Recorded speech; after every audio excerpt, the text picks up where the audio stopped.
Bom, na verdade, aqui seria uma palestra, tá bom? E nós estamos em clima de reunião da igreja. Amém. Então vamos manter ainda o espírito exercitado, tá? Amém. Muito obrigado, irmã. Então vocês estão com a Bíblia aí? Amém, muito bom. Bom, o título ele é bem chamativo, a autoexistência de Deus e os limites da compreensão humana, mas a gente vai desfrutar vários pontos. Eu me recordo quando, na época de faculdade, na universidade, eu tinha um professor que me marcou muito, porque ele era muito simples, porém muito inteligente, né? Eu lembro que todo dia ele chegava, a esposa trazia ele e ela que dava carona para ele. Ele descia do Fusca, tirava o chinelo, colocava o sapato e um chapéu e ia trabalhar. Esse chapéu de caçador de dinossauro, como é que é o nome? Bom, arqueólogo, né? Quem falou arqueólogo aí? Tá. Ah, tá bom. Bom, e ele muito estudou na Inglaterra, e eu participei uma vez de uma palestra dele, e nessa palestra ele provou, usando a teoria das cordas, que era impossível viajar no tempo, que era impossível. A gente ouve muito falar de viagem no tempo, né? Muito filme e tal. Eu me recordo dessa palestra de duas coisas. Primeiro, que eu estava lá, e segundo, que eu não entendi nada. Essas duas coisas. Física, né?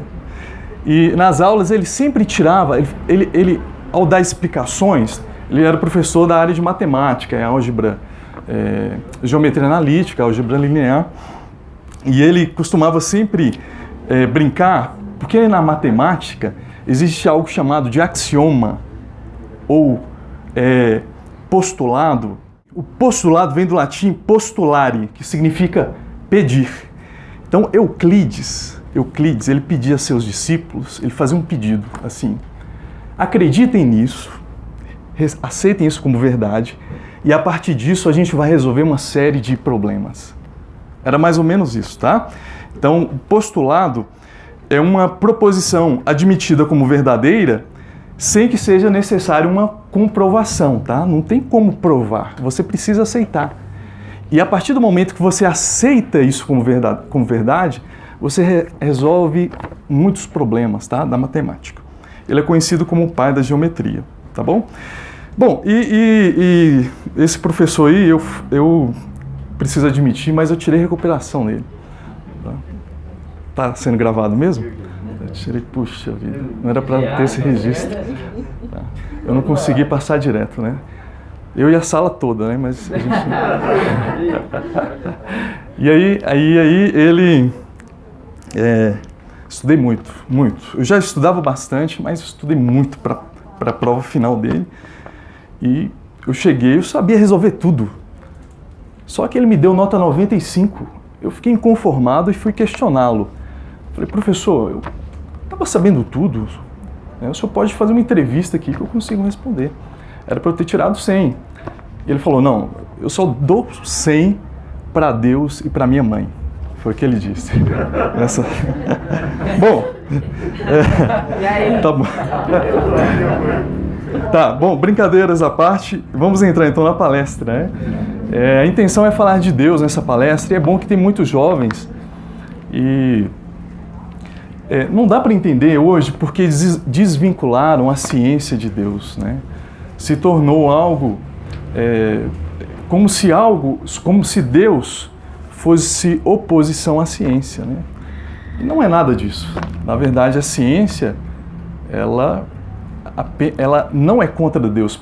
Pelo contrário, ela confirma Deus. Ela confirma Deus. Mas a pessoa do cientista não, né? Então, ciência não é contra Deus, mas o cientista sim, né? E é muito comum a gente ouvir, puxa, você é tão inteligente e acredita em Deus, né? Você é crente. E a intenção dessa palestra é a gente abordar alguns itens sobre isso. Eu creio que vai ser de ajuda, principalmente vocês que estão na rua, né? Abordando muitas pessoas. E eu que o Senhor possa nos dar clareza hoje. Bom, tem um pesquisador americano chamado Andrew Newberg. Ele é um neurocientista e ele é especialista em fazer exames, tomografia, e associar esses, e tentar investigar de alguma maneira a questão da crença em Deus com algum aspecto do cérebro. E as pesquisas dele, ele conseguiu comprovar, ele conseguiu ver, eu não sei se você sabe, mas tomografia nada mais é do que um resultado em imagem, né? Então, de acordo com o fluxo sanguíneo, é possível captar esse fluxo com maior intensidade ou não, e o computador, ele define as cores. Farei certo, doutora? Tá, muito bom. Você sabe o que ele descobriu? Ele chegou à seguinte conclusão, que existem estruturas cerebrais que só são ativadas pelas pessoas que creem em Deus. Ele fez experimentos da seguinte maneira: se você pega uma pessoa que não crê em Deus, ou seja, um ateu, e coloca ele para fazer esses exames e orienta-o a focar no conceito de Deus, ele sendo ateu, mas ele focado, exercitando o cérebro para pensar no conceito de Deus, você sabe qual foi o resultado? Que essas partes, essas estruturas cerebrais, elas não eram ativadas. Ou seja, quem crê em Deus tem uma parte do cérebro que passa a funcionar. Amém. Incrível, né? Esse resultado é extraordinário, tá? Esse pesquisador, ele publicou um livro chamado Neuroteologia, tá? Ele vinculou a neurociência com a teologia. E eles descobriram uma coisa, que no cérebro existe algo que impede que esse pensamento de Deus vá embora, independente da pessoa ser crente ou não, de crer em Deus ou não. Então, esse pensamento de Deus, ele está impregnado no cérebro de alguma maneira. E ele escreveu assim, ó, a principal razão para Deus não ir embora, né, do nosso cérebro é porque os nossos cérebros, eles não permitem Deus, de alguma maneira, ir embora. Não permite que Deus vá embora, esse pensamento a respeito de Deus. Nossos cérebros são configurados, ajustados de tal maneira que Deus se torne as ferramentas mais poderosas para ajudar em dois funcionamentos cerebrais que são necessários para a sobrevivência, tá? Do cérebro. Uma é a automanutenção e a outra é a autotranscendência. A manutenção, a gente sabe, por exemplo, eu dei um veículo, é importante que a gente faça uma manutenção periódica, né? A gente vai e leva no mecânico. Por exemplo, a gente precisa também fazer um check-up de vez em quando, né, Eduardo? Precisa ir no médico. Tá, mas a manutenção que você faz no carro, você leva até o mecânico. O que seria uma automanutenção? É como se o próprio carro fizesse a sua própria manutenção, tá? Então o cérebro, ele faz essa automanutenção. E a autotranscendência é a percepção de que nós fazemos parte de um universo, entenderam? O cérebro precisa disso, dessas duas estruturas. Então, esse conceito de Deus, ele ajuda nessas duas funções cerebrais que são fundamentais, tá? E ele fala assim, a menos que exista uma mudança fundamental em como o cérebro trabalha, Deus vai permanecer aí por muito tempo, tá? Deus vai permanecer. Bom, isso foi uma breve introdução, a gente vai entrar em versículos. Eu vou citar aqui um sujeito que várias vezes, Albert Einstein, ele tem uma frase célebre, atribuída a ele, eu pesquisei bastante, mas eu acredito que foi dele mesmo. Ele diz assim que a mente que se abre a uma nova ideia jamais voltará ao seu tamanho original. Nós que cremos em Deus, não tem como voltar atrás. Não tem como voltar atrás. Então, nosso interior, eu quero mostrar de duas maneiras que existem dois sinais da existência de Deus. Um é um sinal interior, e outra um sinal exterior. O sinal interior é que, vocês sabem, nós somos mais que corpo, mais que mente, né? Será que Deus é apenas uma ideia? Será que Deus é apenas um pensamento? Algo abstrato em nossa mente? Então, nós temos também alma, e a nossa alma, ela deixa transparecer algo mais interior que existe em nós, tá?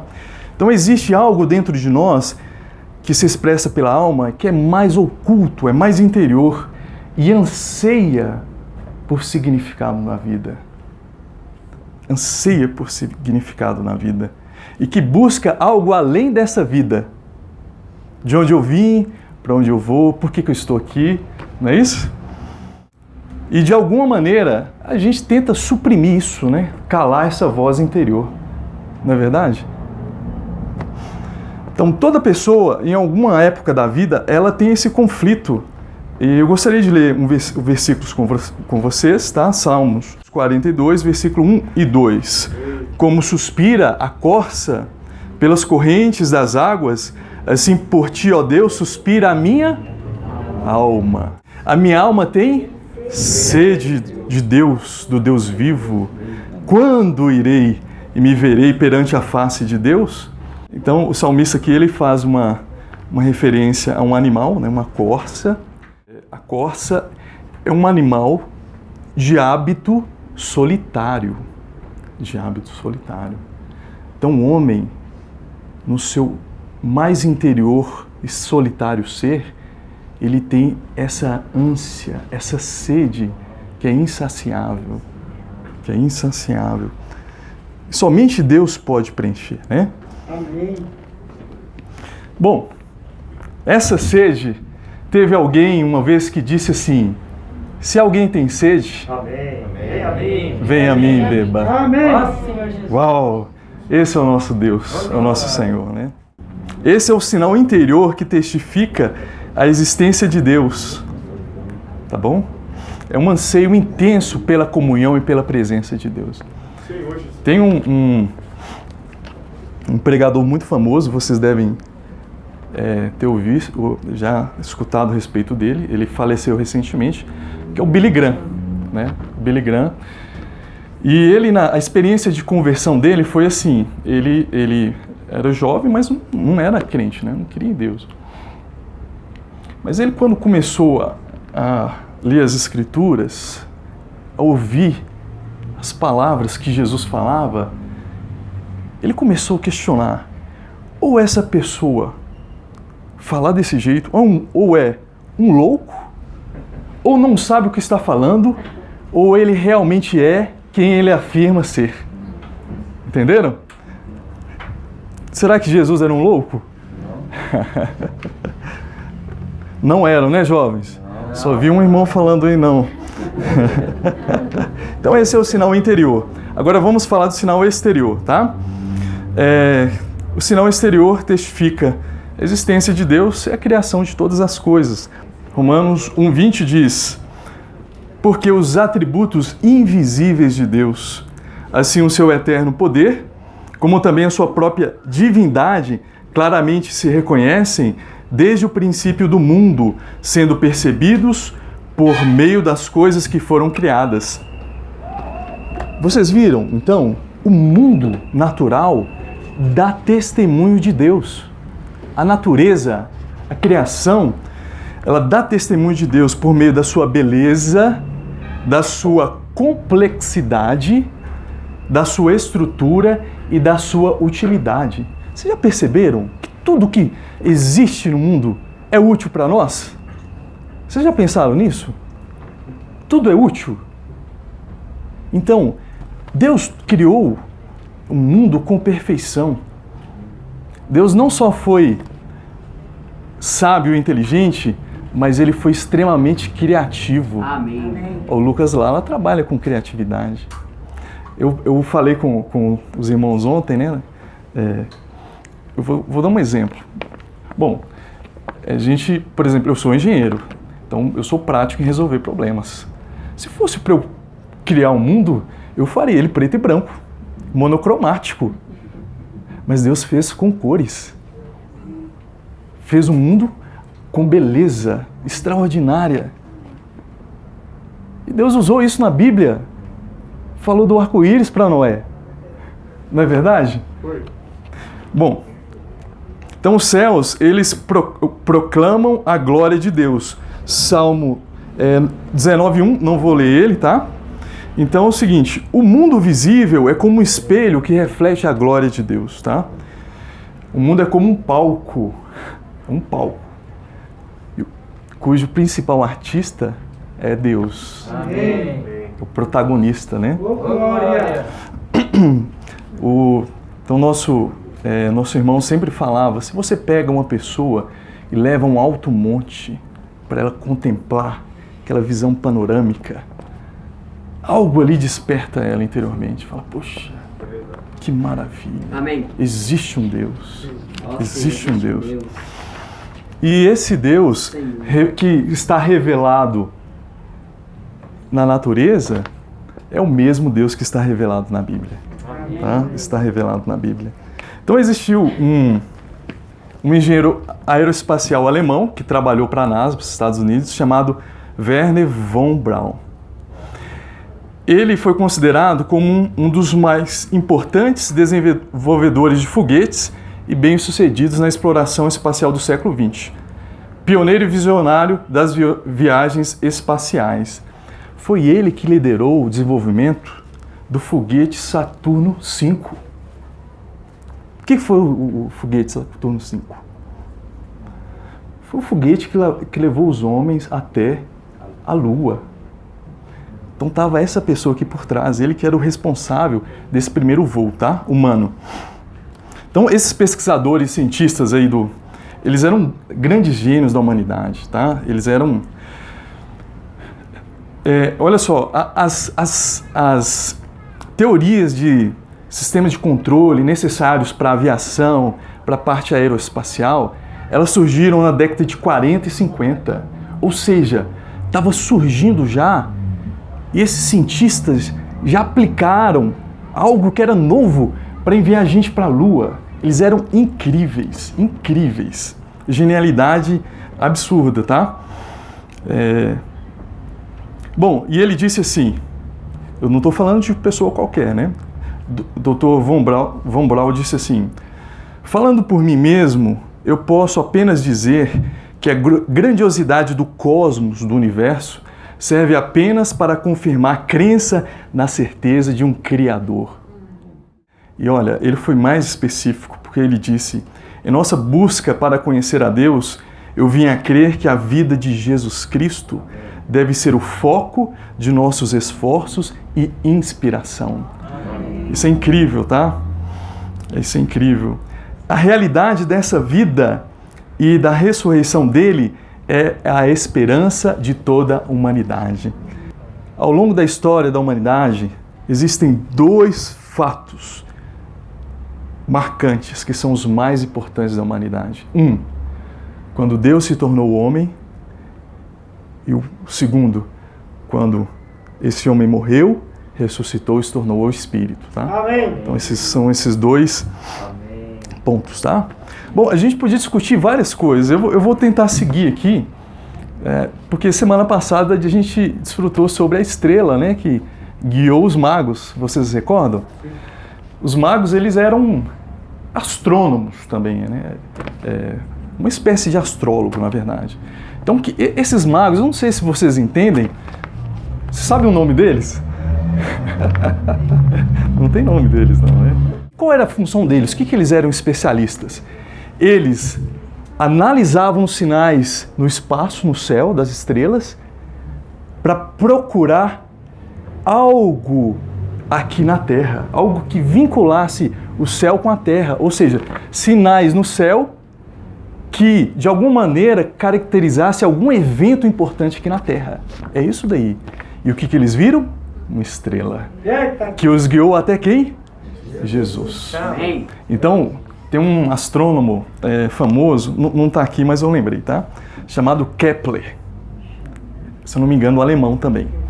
E ele era cristão. Ele cria em Jesus Cristo. E ele fez os cálculos na época. tá? Ele é considerado muito importante na astronomia, né? E ele, poxa, vocês estudaram isso daí, né? Ensino médio, não dele. Ele fez os cálculos, ele chegou a uma conclusão, eu não vou me recordar direito, mas para ele houve um alinhamento entre dois planetas, se eu não me engano, Júpiter e Saturno, e esse alinhamento produziu essa estrela, essa luz que guiou esses 3 magos, né? Esses 3 reis magos, não sei como. Bom, só foi curiosidade, tá? Mas a questão é que o Kepler também cria em Deus e cria em Jesus Cristo. Vou falar de outra pessoa chamado Thomas Edison. Foi um dos maiores inventores da humanidade, tá? É mais conhecido, né? Ele é mais conhecido pela invenção da lâmpada elétrica, né? Então ele tem várias frases célebres aí. Ele, por exemplo, ele falava assim que toda descoberta, todo avanço é 1% inspiração e 99%? Muito bem. Então, tudo precisa de nosso esforço, nosso trabalho, né, para ter algum resultado.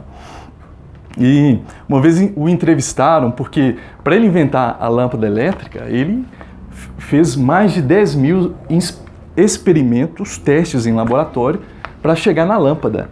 E o repórter fez uma pergunta, senhor Edison, então o senhor falhou 10 mil vezes? Aí ele falou, não, eu não falhei. Eu encontrei 10 mil maneiras que não funcionam.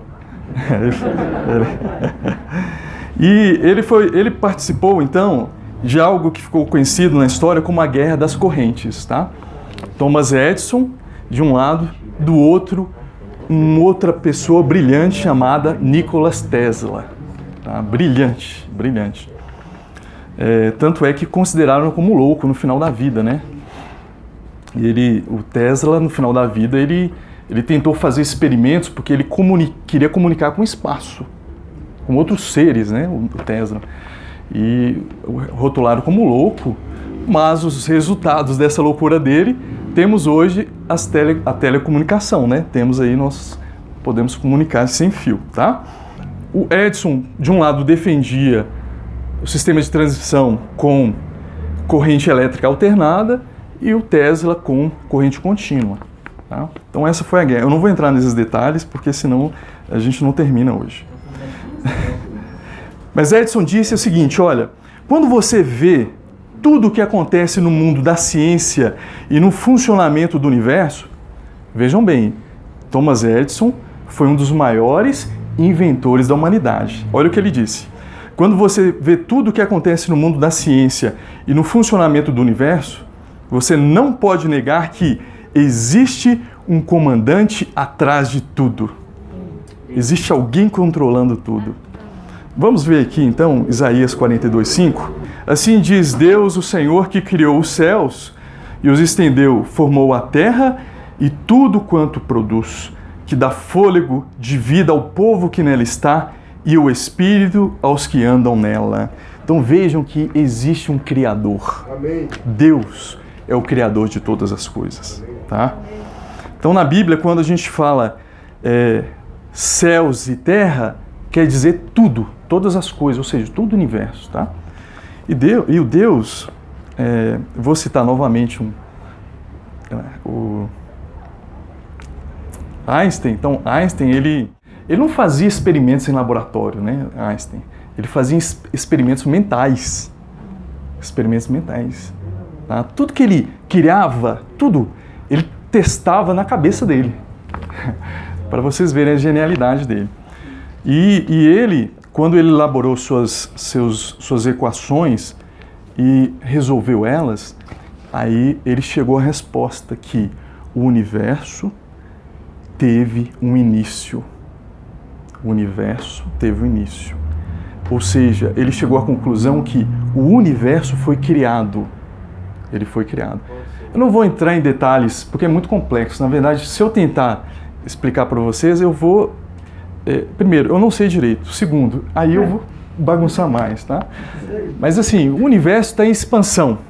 É possível medir essa velocidade e, de alguma maneira, encontrar a época, o tempo certo, eles têm o tempo, a idade do universo, os cientistas têm com precisão, tá? É 13,7 bilhões de anos, mas eles têm até o erro, né? O mais ou menos, né? Ou seja, pode ser um erro para cima e para baixo, mas é um erro muito pequeno. Então eles têm a ideia da criação do universo. E Einstein chegou à conclusão que foi Deus quem fez, né? Ele chegou a essa conclusão. E muitos atribuem como cristão, né? Mas o que eu pesquisei, que no final da vida dele, ele tinha algo que o incomodava muito. Ele não conseguia, tinha uma dúvida que ele não conseguia responder, que isso o incomodava. Ele não conseguia entender como existe o livre-arbítrio e, ao mesmo tempo, a predestinação de Deus. Isso o incomodava. Isso o incomodava muito. Só que, até a época dele, eles só trabalhavam com 4 dimensões, as 3 espaciais mais o tempo. Mas hoje, os cientistas já falam em 10 dimensões. Existem então, multidimensões, né? Na ciência se usa o termo hiperdimensões. E com essas 10 dimensões, os cientistas conseguem, aqueles que, é claro, que, como eu falei, muitos eles são ateus, né? Mas aqueles que creem em Deus, eles usam justamente essas hiperdimensões para explicar que sim, é possível haver tanto a predestinação quanto o livre-arbítrio, né? Einstein, ele falava assim, que ele não tinha interesse em saber qual foi o fenômeno ou processo para que surgisse a vida ou o universo, tudo. Isso não importava para ele. O que ele queria conhecer eram os pensamentos de Deus. Incrível, né? Incrível, incrível. E aí ele falou assim, essa questão de criação do universo, da vida, são apenas detalhes. Eu quero conhecer o pensamento de Deus. E hoje nós conhecemos, né, irmãos? Pela Bíblia, né? Nós conhecemos, né? Senhor Jesus. Existe um ramo da ciência que tenta relacionar descobertas científicas com uma mente extremamente inteligente. É chamado de design inteligente, tá? É também um termo controverso, porque alguns consideram que é ciência, outros não. Bom, existe um grande pesquisador na área brasileiro da Unicamp chamado Marcos Eberlin. Talvez alguns já devem ter visto ele, né? Ele é bem conhecido. E o que esse design inteligente fala? Que essa mente extremamente inteligente projetou o universo e a vida com design, arte e perfeição, tá? Que usou criatividade. Vamos ver Jeremias 51:15? Ele, Deus, fez a terra pelo seu poder, estabeleceu o mundo por sua sabedoria e com a sua inteligência estendeu os céus. Nosso Deus é sábio, nosso Deus é inteligente. Amém. Nosso Deus é sábio, nosso Deus é inteligente. Deus sozinho criou e governa a terra com sabedoria e inteligência. Eu havia falado que Deus criou, né? Mas Deus também, ele é o sustentador, mantenedor do universo. E em Hebreus fala que Deus mantém, pela palavra do seu poder, todo o universo. Amém. Deixa eu ler mais alguns versículos para vocês. Aqui em Jeremias 31, é interessantíssimo, porque, eu não sei se vocês sabem, mas as leis que governam o universo, elas são leis, ou seja, elas obrigatoriamente, elas precisam ser uma afirmação verdadeira, algo que acontece, é uma lei, não é isso? Não tem nada mais forte que uma lei, né? Na questão jurídica, por exemplo. Eu não entendo, né? O irmão entende ali. Então, as leis, ela não pode mudar, não pode haver variação da lei. Senão entra tudo em colapso. Então, esse é um princípio da física, tá? Então, vamos ler aqui Jeremias 31, versículos 35, 36 e 37. Fala assim: assim diz o Senhor que dá o sol para a luz do dia e as leis fixas a lua, e as estrelas para a luz da noite, que agita o mar e faz bramir as suas ondas. Senhor dos Exércitos é o seu nome. Se falharem estas leis fixas, guardem aí, diante de mim, diz o Senhor, deixará também a descendência de Israel de ser uma nação diante de mim para sempre. Assim diz o Senhor, se puderem ser medidos os céus lá em cima e sondados os fundamentos da terra cá embaixo, também eu rejeitarei toda a descendência de Israel. Por tudo quanto fizeram, diz o Senhor. Então o Senhor, ele fala assim, olha... Não, primeiro, a Bíblia já fala dessas leis fixas. Entenderam? Que não mudam. Se mudar a lei, as leis do universo, da física, tudo entra em colapso, tá? E o que a Bíblia diz? Olha, meu povo,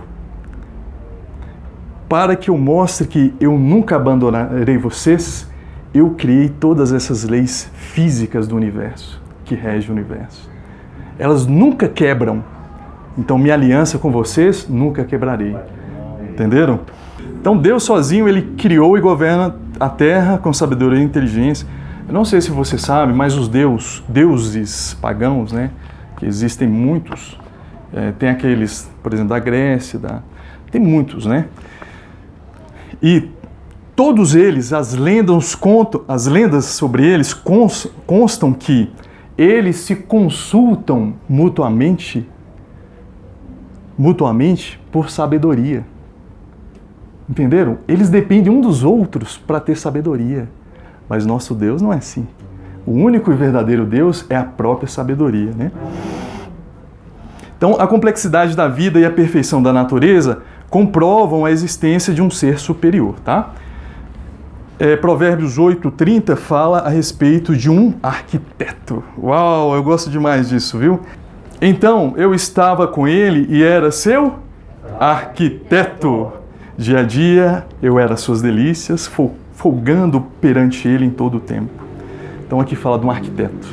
Um arquiteto é aquele que planeja, que projeta, que vê os detalhes. Não é isso? Esse é o nosso Deus, né? Nosso Senhor Jesus. E aí o design inteligente diz que não existe a mínima possibilidade de a vida biológica ser um acidente, uma obra do acaso. Novamente, consultando Einstein. Einstein é um grande amigo nosso, né? Tá? Então ele disse assim, ó, a teoria, ela produz um bom resultado, mas dificilmente nos aproxima do segredo do Criador. Então Einstein sempre quis conhecer os pensamentos de Deus, tá? Ele disse isso em 1926. Não tem ninguém aqui dessa época, não, né? Tá. E ele tem uma frase dele também muito conhecida, que ele disse, estou, em todos os casos, convencido de que Deus não joga dados com o universo. O que é o dado? O que é jogar dado? É a sorte. O acaso, a probabilidade, não é isso? Então, ele estava convencido de que Deus não fez nada por acaso. Não foi nada de probabilidade, entenderam? Na minha área, a gente chama isso de heurística. Ou seja, a vida ser um acaso da evolução do planeta é improvável. E eu, Tiago Soares Vitor, está sendo gravado? Tá, eu consigo provar isso. Bom, mas antes de eu provar isso, vamos ler na Bíblia aqui, Isaías 66:2. Porque a minha mão fez todas as coisas e todas vieram a existir, diz o Senhor. Pronto, só isso. Porque a minha mão fez todas as coisas. A mão de Deus está atrás de tudo, irmãos. Está atrás de toda a criação, toda a beleza do universo, toda a vida.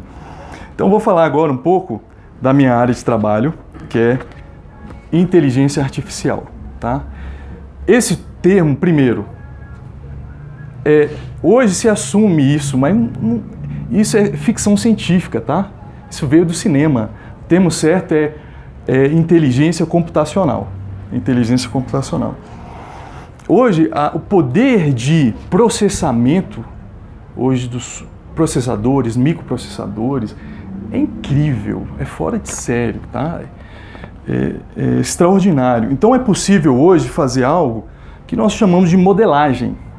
Modelagem. É um modelo computacional. A gente pega uma realidade exterior e coloca dentro do computador, como um modelo virtual, um modelo artificial. Eu até falei com os irmãos ontem, olha, hoje a vida está se tornando algo artificial. O ar que nós estamos respirando aqui está vindo da onde?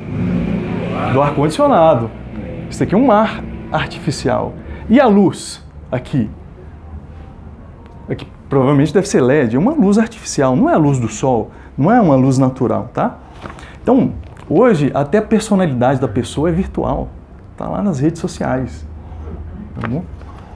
E é até uma preocupação que eu tenho, porque a tendência no futuro é que os jovens, o currículo dele, a pessoa dele vai ser analisada.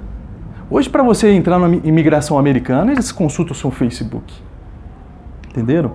E a tendência é que isso se torne mais sério, né? Hoje, por exemplo, tem lugares que você só consegue acessar se você for uma pessoa com um determinado número de seguidores no Instagram, no Facebook, tá?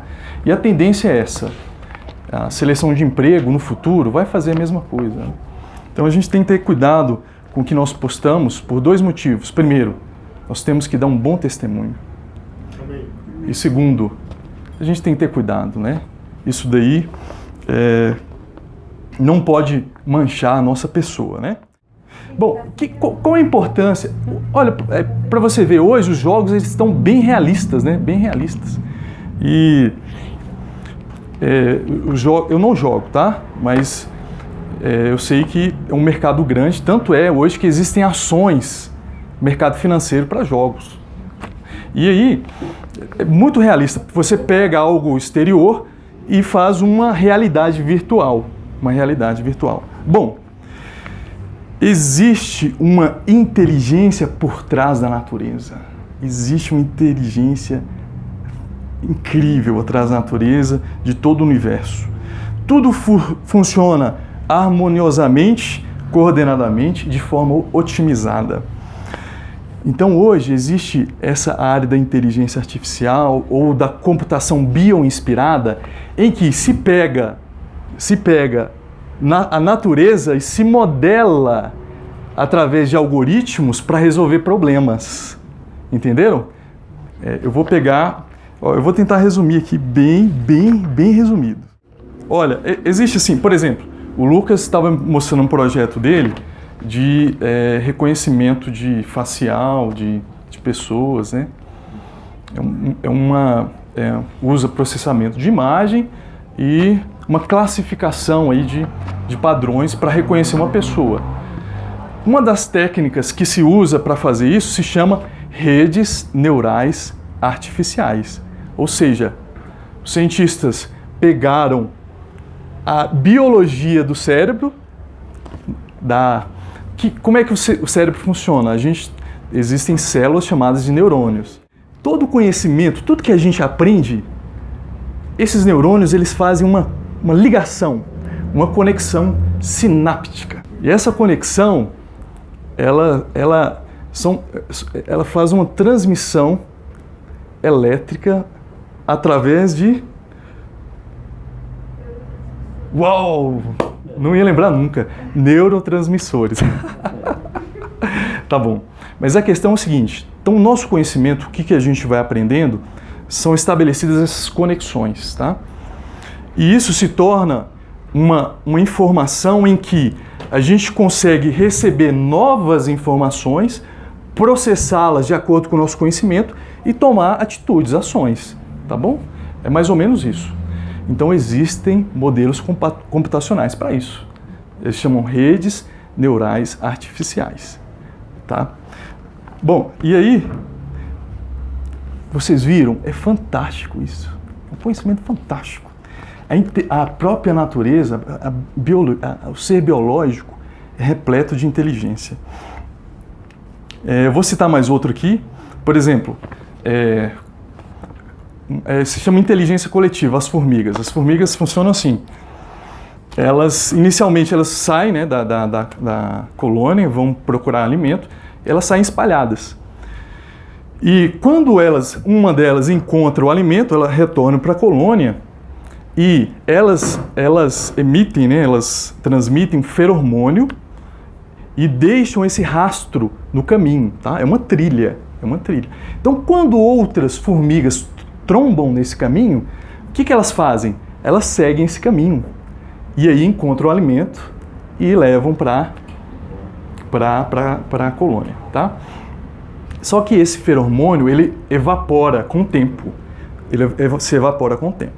E aí é o seguinte, se uma formiga anda por aí e não encontra alimento, esse feromônio vai evaporar e não vai ter caminho, entenderam?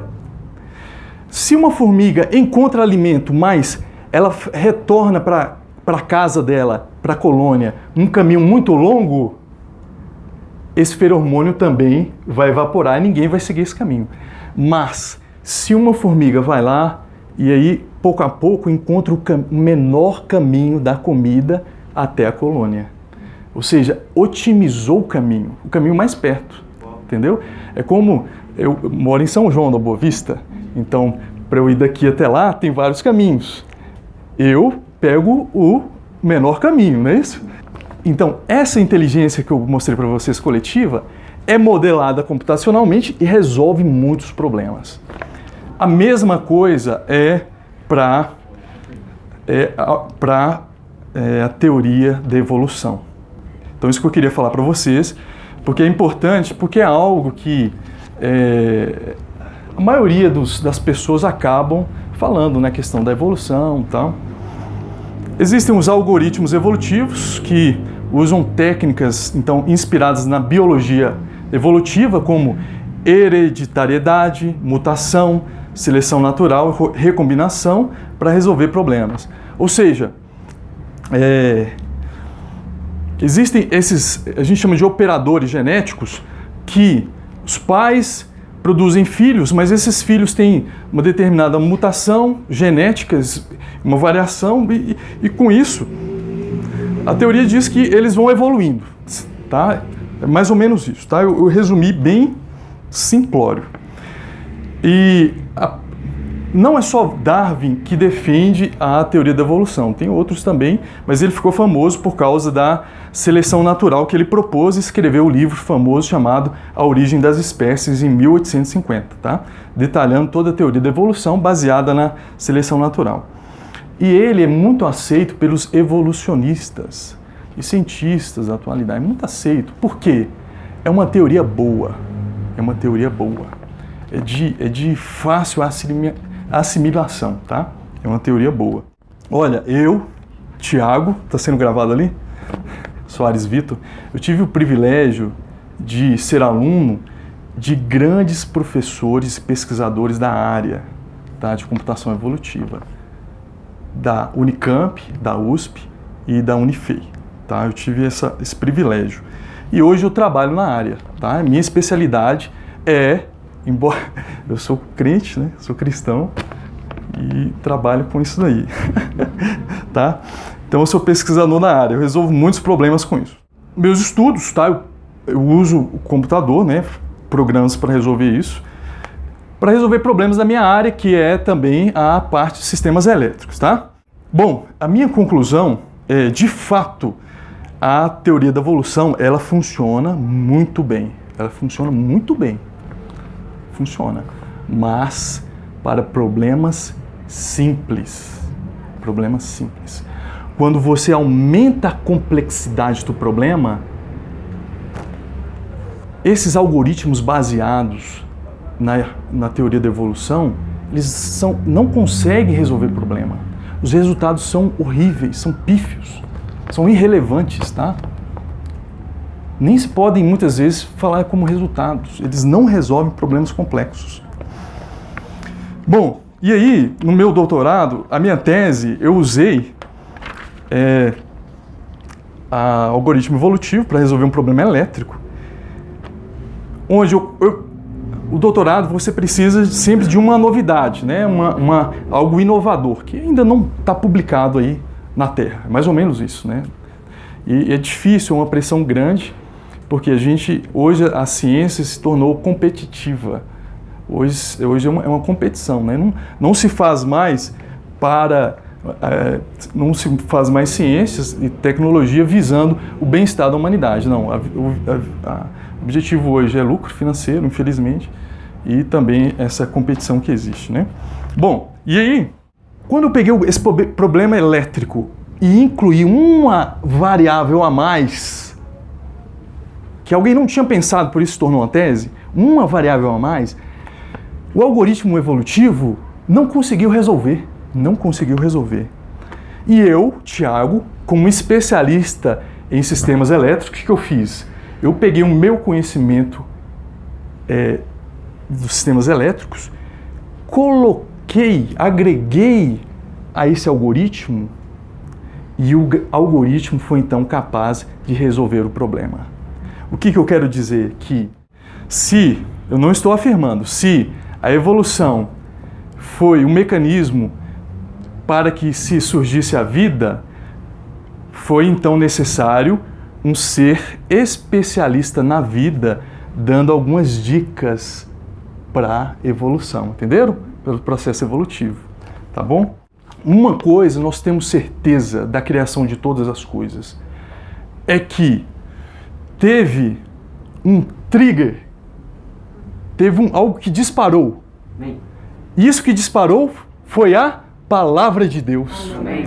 Quando Deus falou, aí deu o trigger, né? Eu estou tentando traduzir aqui, mas o start é o quê? O gatilho, isso! Muito bem.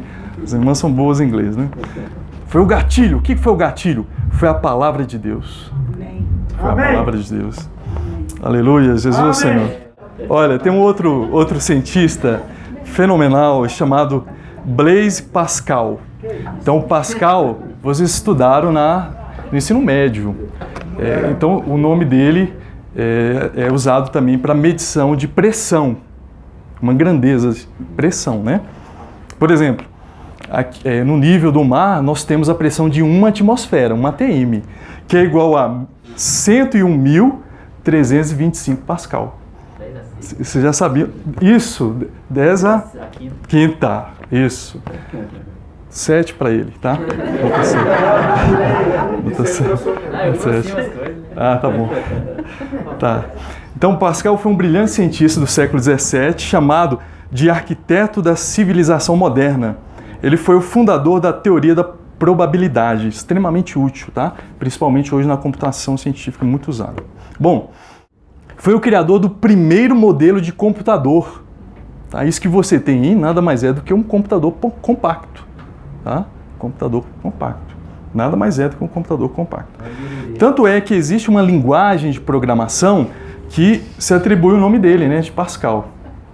Talvez o Mateus tenha trabalhado com isso. Bom, em 23 de novembro de 1654, ele teve uma profunda experiência de salvação. Amém. A gente não está falando de ninguém qualquer aqui, né? Alguns registros do seu diário dizem assim: eu me submeto completamente a Jesus Cristo, meu Redentor. Amém. Um historiador francês disse: olha, eu nunca vi a importância de um historiador, viu?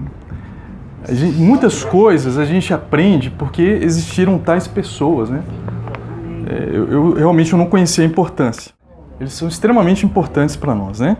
O historiador francês disse: raramente um intelecto tão grande se submeteu com tanta humildade à autoridade de Jesus Cristo. E ele falou uma frase, o Pascal, que eu acho assim, a frase mais incrível, e vocês precisam tomar nota depois. Ele disse assim: olha, se você aposta em Deus, que Ele existe, e se abre para o amor de Deus, você não terá perdido nada na vida, mesmo se você estiver errado quanto à existência dele. Rapaz. Olha, se você aposta que Deus existe, se entrega para Ele, para o amor dele, viver uma vida toda assim, buscando e amando a Deus, mesmo que no final você esteja errado quanto à existência dele, você não terá perdido nada. Vocês não concordam? Mas não parou a frase aí. Ele continua e fala: mas se do contrário você apostar que Deus não existe, então você poderá perder tudo, tanto nessa vida quanto na vida por vir. Eu vou falar de uma coisa aqui que vocês vão ficar aí impressionados.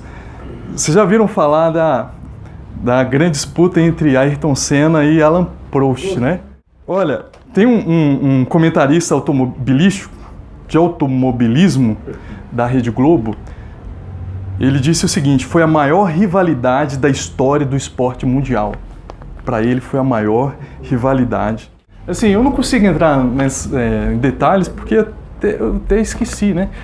Teve um ano que Prost tirou Ayrton Senna da pista, não foi isso? O outro ano foi revanche e tal. Então, era uma rixa grande, né? Entre um brasileiro e um francês, briga tanto na pista quanto fora da pista, né? Foram brigas abertas, né? Abertas mesmo, né? E essa disputa, ela foi tão grande, acirrada, que popularizou a Fórmula 1, né? Chamou a atenção mundial da Fórmula 1. Em 1989, Ayrton Senna creu em Jesus e passou a expressar publicamente a sua fé em Jesus, tá? E no dia que ele sempre nas entrevistas falava muito de fé, falava muito de Deus. Ele não escondia isso, né? Ele não escondia isso. E no dia da morte dele, né, antes da corrida, né, isso aqui é uma declaração da irmã dele, Viviane Senna. Ela disse que naquela manhã, quando ele acordou, ele pediu a Deus para falar com ele. Ele abriu a Bíblia e leu um texto que falava que Deus ia dar para ele o maior presente de todos os presentes, que era Deus mesmo. Que era Deus mesmo. E foi o dia da morte dele. Mas o que eu queria mostrar para vocês? O Alan Prost, ele também fez muitas declarações, né? Era briga entre os dois, né? Era briga. E numa das declarações de Alan Prost, ele falou o seguinte: é muito difícil ganhar de uma pessoa que crer em Deus. Prost disse. Prost era ateu, né? Até agora, eu não sei, né, de agora. Mas é ateu declarado.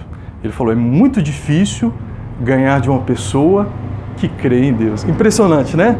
Ele esteve ele esteve no enterro, né, no velório do Ayrton Senna. Agora eu vou entrar na autoexistência de Deus, viu? Bom, eu não vou entrar nos versículos, mas vou falar algumas coisas. Autoexistente significa que Deus é eterno. É eterno, tá? Sem princípio, sem fim, tudo isso tem versículo. Deus é pré-existente. Pré-existente. Ele é o alfa, o ômega, é o primeiro e o último, é o princípio e o fim. Ele está muito além do princípio e do fim, está muito além. Quando Einstein chegou à conclusão de que o universo teve um começo, o universo, a gente está falando de espaço-tempo. A conclusão dele é que não foi só o espaço que teve início, mas também o tempo. E também um tempo. Como é que a Bíblia começa? No princípio. E na verdade não tem esse artigo "o" no original hebraico, viu? É em princípio. Bom, de eternidade passada e eternidade futura, ele é Deus. Não estou lendo os versículos por causa do tempo, né? Bom, vamos ler pelo menos Êxodo 3. Teve um sujeito muito corajoso, audacioso, cara de pau, chamado Moisés. Vamos ver aqui. Êxodo 3. Vocês conhecem Moisés, né? Êxodo, capítulo 3, falei errado. 14 e 15. Disse Moisés a Deus: olha que sujeito. Quando a gente fala, o cara cara de pau qual outro termo? Ousado. Isso, irmã, amém. Obrigado. Eu queria falar ousado desde o começo, né? Me faltou vocabulário. Disse Moisés a Deus: eis que quando eu vier aos filhos de Israel e lhes disser: o Deus de vossos pais me enviou a vós outros, e eles me perguntarem: qual é o seu nome? Que lhes direi? 14. Disse Deus a Moisés: eu sou o que sou. Disse mais: assim dirás aos filhos de Israel: eu sou, me enviou a vós outros.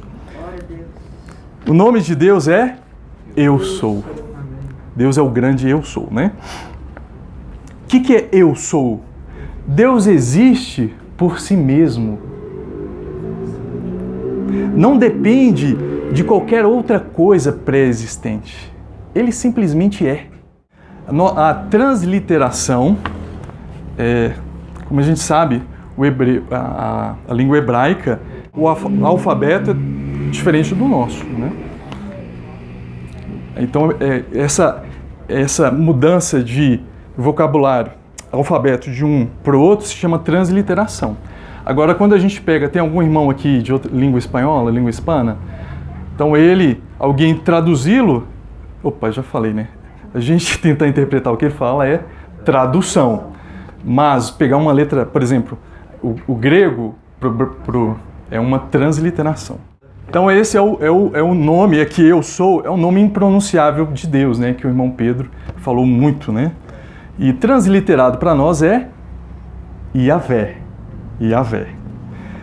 Então o nome de Deus, Yahvé, na verdade indica sua autoexistência, tá? Sua eternidade. Ele é eterno e imutável, ele não muda, tá? Então, tudo indica que também indica, estava usando a palavra errada, indica que ele é tudo. Amém. Amém. Por ele ser Eu Sou, ele é tudo. Amém. E pode suprir tudo o que precisamos. Amém. Tudo que o homem precisa. Amém. Ele é o Deus Todo-Poderoso que Amém. pode satisfazer-nos plenamente. Amém. Tá? Então, em Gênesis 18, 14, vou ler rapidinho. Acaso, para o Senhor, a coisa demasiadamente difícil? Eita Deus. Eu gosto demais disso aqui, porque é o seguinte, pode ser que, para nós, tem coisa que seja fácil, tem coisa que seja difícil, né? Mas para Deus, nem aquilo que é demasiadamente difícil, Ele não consegue fazer, entenderam? Não existe coisa demasiadamente difícil para Ele, é tudo fácil. É tudo fácil. Tá bom? Vamos ver então agora João 58. Vamos ver João 8:58. Diz assim: respondeu-lhes Jesus: em verdade vos digo, antes que Abraão existisse, eu sou. Amém? Amém. Yahvé. Então o Senhor Jesus se identificou como o eterno Eu Sou. Jesus é Deus, né, irmãos? Jesus é Deus. Bom, nenhum ser humano tem a capacidade de entender a Deus exaustivamente. É impossível. Não tem como entender. É uma barreira que nos impede de uma compreensão total de Deus. O próprio Jefferson falou, Deus é infinito. Como nós, seres limitados, finitos, podemos compreender um ser infinito? É impossível, tá? Mas nós podemos conhecê-lo mediante o grau em que ele decide revelar-se a nós. E como ele se revela a nós? Através da palavra, através da Bíblia. Amém. Tá? Então, quanto mais nós buscamos conhecer a Deus, Oséias disse que Deus se deixa ser achado. Ele se deixa ser achado. É igual eu brinco com minha filha de 2 anos de idade. Eu vou me esconder, eu me escondo onde eu sei que ela vai me achar. Deus é assim, irmãos. Onde que Ele está? Ele se esconde onde você pode encontrá-lo. Amém. Esse é o nosso Deus. E esse conhecimento de Deus não é um mero conhecimento mental, acadêmico. É um conhecimento real e útil. É útil, tá?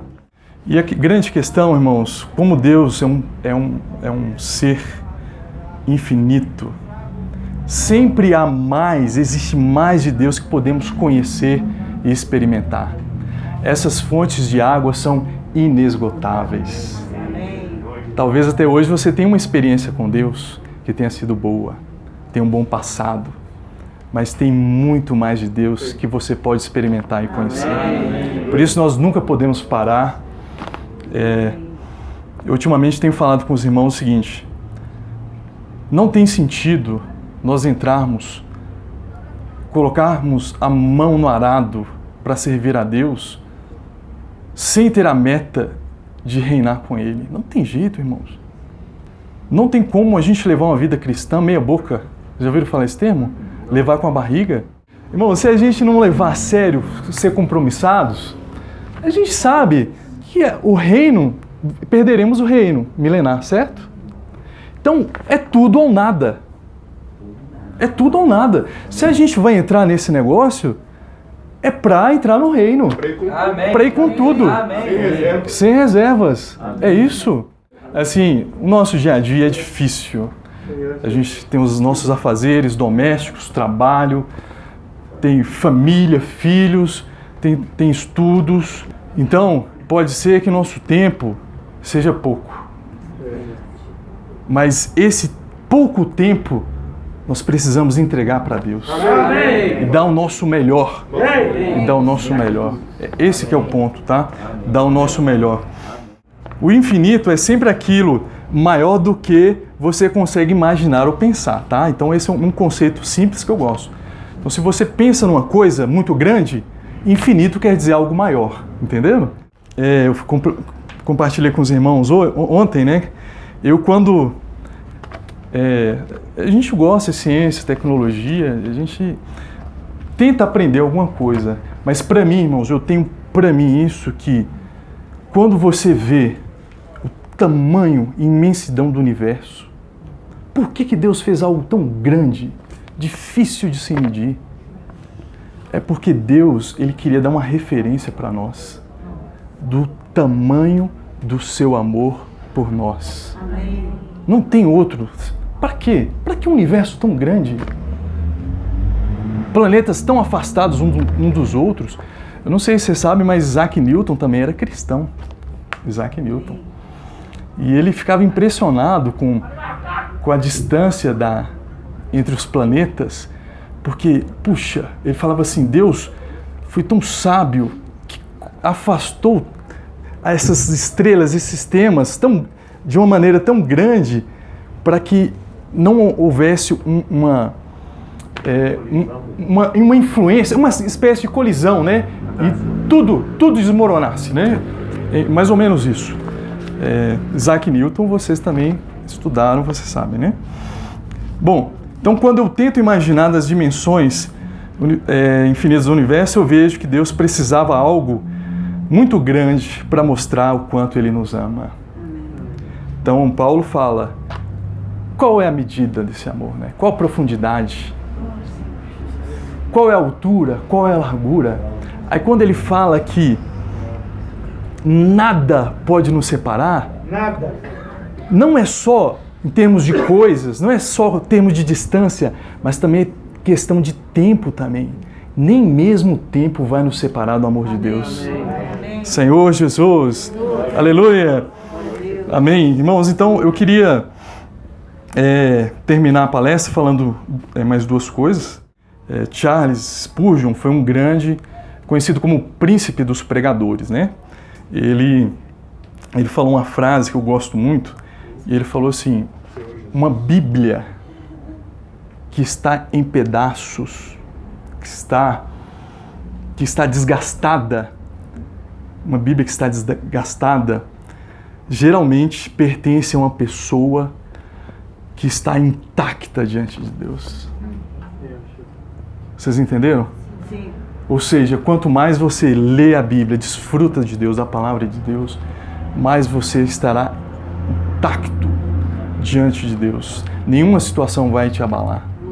Nada vai te derrubar. Amém? Então vocês lembram quando eu falei do meu professor, que ele tirava do bolso algumas verdades, afirmações que a gente precisava acreditar para resolver os problemas da matemática? Irmãos, isso se chama fé.